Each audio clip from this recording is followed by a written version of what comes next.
Welcome back to the Void. This is Unseen Gaze. Tonight, the rain isn't just falling, it's watching.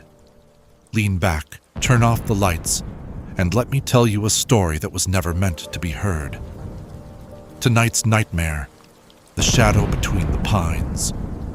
Let the storm begin. They don't tell you what the rain actually smells like when it hits a fresh, open wound. It's not just water. It's metallic.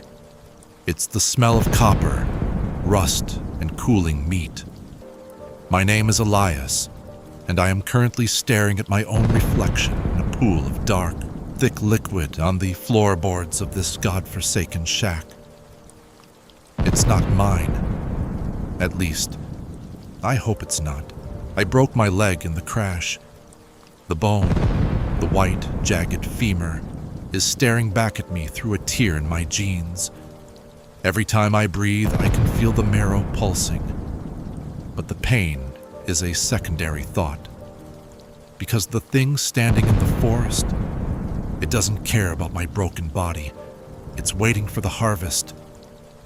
I crawled into the kitchen of this cabin. My nails left deep, bloody grooves in the rotten wood. I was looking for a bandage, a rag, anything. Instead, I found the hooks. Heavy iron meat hooks hanging from the ceiling. And they weren't empty.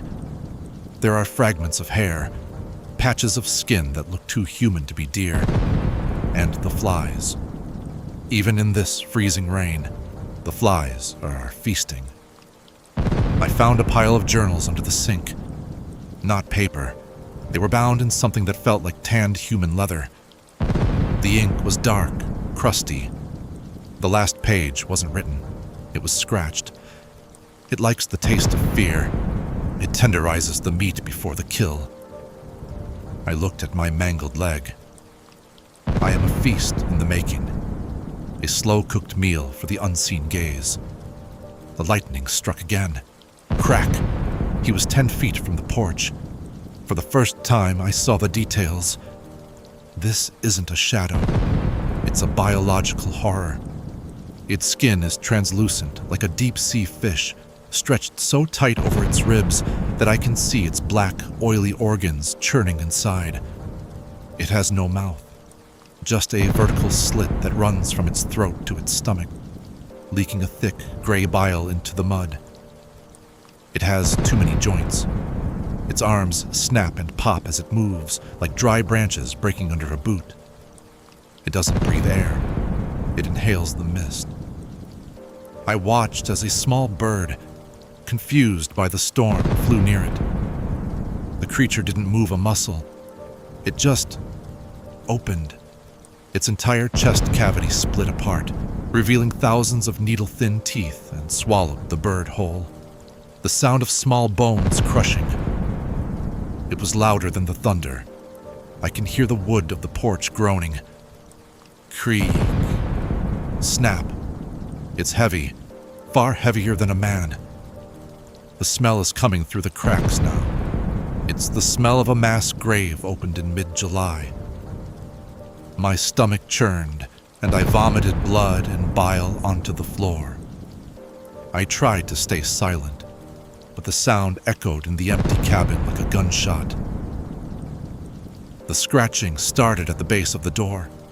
Not fingers, talons. I can see the tips of them poking through the wood, long and yellowed, like ancient ivory. They are searching for the lock.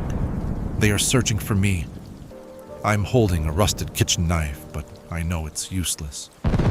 You can't kill a nightmare with steel. The sky is glowing red now. A rare atmospheric phenomenon. Or maybe the world is just bleeding out with me. Flash. He's standing right outside the window. His face, if you can call it that, is pressed against the glass. He has no eyes, just two hollow pits, filled with thousands of tiny squirming parasites that glow in the dark. The glass is starting to spiderweb. A single drop of my blood fell from the table and hit the floor. At that exact moment, the creature stopped It leaned in. It licked the outside of the glass with a tongue that looked like a strip of raw, flayed muscle. If you're watching this, if you're looking at that silhouette in the rain, pray that the lightning never stops. Because once the darkness takes over, the feast begins.